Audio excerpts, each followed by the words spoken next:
જય શ્રી કૃષ્ણ।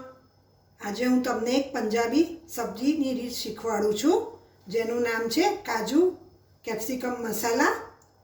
એના માટે જોઈશે તમાલપત્ર, લવિંગ, બાદિયા, તજ, મરી, વરિયાળી, જીરું, આખા ધાણા, આદુનો કટકો, ઇલાયચી।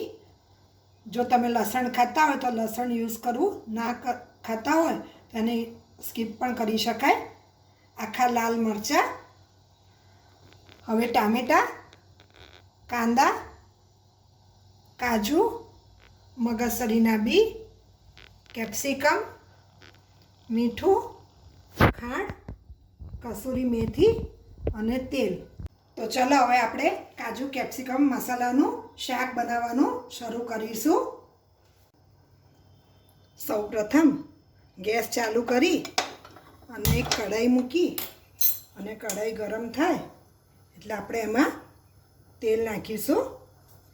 લગભગ 2 થી 3 ચમચી મેં તેલ નાખ્યું છે। હવે તેલ થોડું ગરમ થવા આવે એટલે એમાં આપણે મસાલા નાખતા જઈશું। એક તમાલપત્ર નાખ્યું છે, 3 નંગ લવિંગ નાખ્યા છે, એક બાદિયાનો પીસ નાખ્યો છે, એક તજનો ટુકડો નાખ્યો છે, થોડાક મરી નાખ્યા છે, વલિયારી નાખવી, જીરું નાખવું, આખા ધાણા નાખવા, લાલ મરચાં નાખવા, ઇલાયચી નાખવી, થોડુંક લસણ નાખીશું અને એક આદુનો કટકો નાખી દઈશું। હવે આ બધું આપણે સાંતળી દઈશું।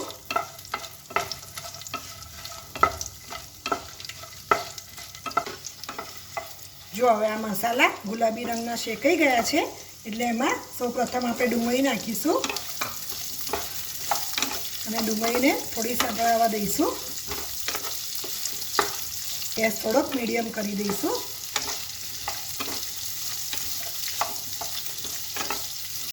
જો આ ડુંગળી ગુલાબી સંતળાઈ ગઈ છે એટલે હવે એમાં આપણે ટામેટાં નાખીશું અને ટામેટાને પણ થોડા ચડવા દઈશું। ટામેટાં નાખ્યા બાદ થોડુંક આપણે એમાં મીઠું નાખીશું।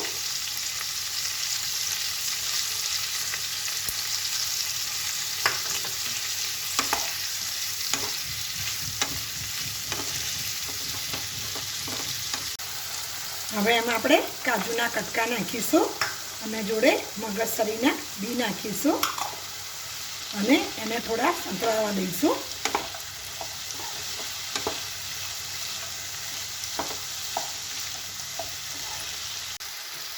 જો આ બધા મસાલા સંતળાઈ ગયા છે હવે આપણે ગેસ બંધ કરી અને એને બરાબર ઠંડુ થવા દઈશું, પછી જ આગળની પ્રોસિજર ચાલુ કરીશું। જો હવે આ બધું મિશ્રણ ઠંડુ થઈ ગયું છે તો એમાં જે તમાલપત્ર નાખ્યું હતું એ સાઈડમાં મૂકી અને બાકીનું બધું આપણે મિક્સર ગ્રાઇન્ડમાં ગ્રાઇન્ડ કરીશું।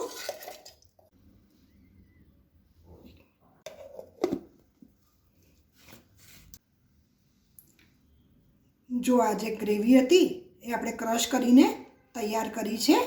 હવે ગેસ ચાલુ કરી અને એમાં આપણે તેલ નાખીશું પહેલાં।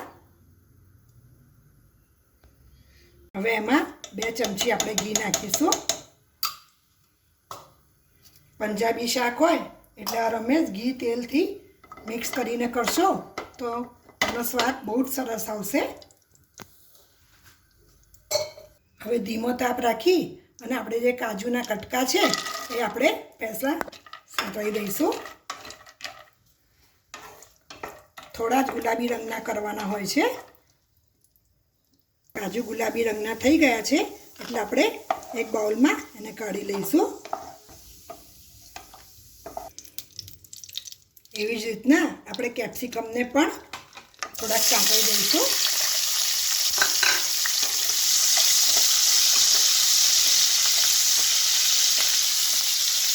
જો કેપ્સિકમ પણ સંતળાઈ ગયા છે, એને પણ આપણે એક બાઉલમાં કાઢી લઈશું.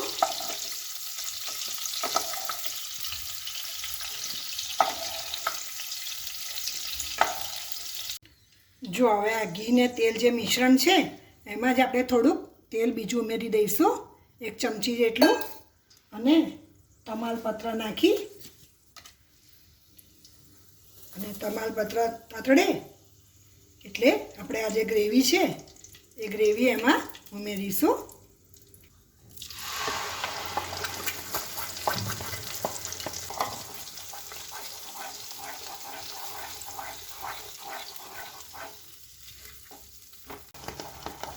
હવે એને ધીમા તાપે થોડીક ચડવા દઈશું. ત્યારબાદ જ મસાલા નાખીશું. જો આ ગ્રેવી સંતળાઈ ગઈ છે અને સાઈડમાંથી તેલ છોડવાનું ચાલુ થયું છે એટલે આપણે એમાં થોડુંક પાણી ઉમેરીશું.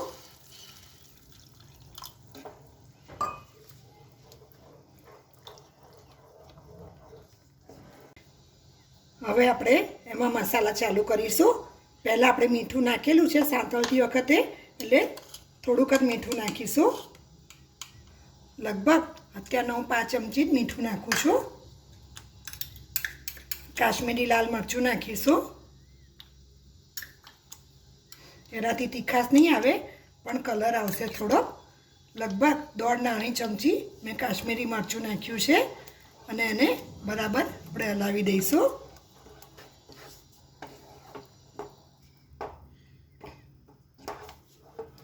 હવે આ બધા મસાલાને બેલેન્સ કરવા માટે આપણે 1 નાની ચમચી ખાંડ ઉમેરીશું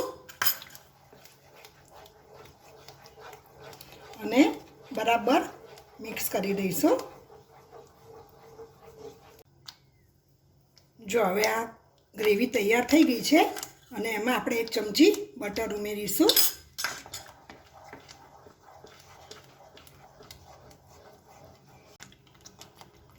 જો હવે પાણીના પરપોટા બંધ થઈ ગયા છે અને થોડું થોડું ઉપર તેલ આવવાનું ચાલુ થયું છે એટલે આપણે જે કેપ્સિકમ સાંતળેલા હતા એમાં આપણે ઉમેરી દઈશું. અને કાજુના ટુકડા જે સાંતળ્યા હતા એ પણ આપણે અંદર ઉમેરી દઈશું અને એને બરાબર મિક્સ કરી દઈશું. હવે લાસ્ટમાં આપણે જે કસૂરી મેથી હતી એ થોડીક ઉપર નાખીશું. હવે ગેસ બંધ કરી દઈશું.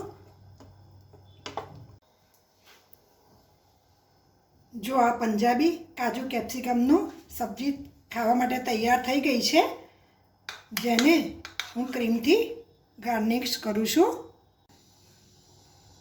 આ સબ્જી નાન જોડે ખૂબ જ સરસ લાગે છે એટલે મેં નાન પણ મૂકી છે, આથેલા મરચાં પણ મૂક્યા છે, પીકલ પણ મૂકી છે, ડુંગળીના પીસીસ પણ મૂક્યા છે અને સાથે મેં જલજીરા પણ મૂક્યું છે. એટલે ખાવાની તો કેટલી બધી મજા આવશે. જો આ નાનનો વિડીયો મેં આગળના વિડીયોમાં અપલોડ કરેલો છે, જેની લિંક તમને નીચેથી મળી જશે. જો તમને આ વિડીયો મારો ગમ્યો હોય તો ચોક્કસ એને લાઈક કરજો, શેર કરજો, તમારા લોકોના ઘરે ચોક્કસ બનાવજો અને મારી ચેનલને સબસ્ક્રાઈબ કરવાનું બિલકુલ ભૂલશો નહીં.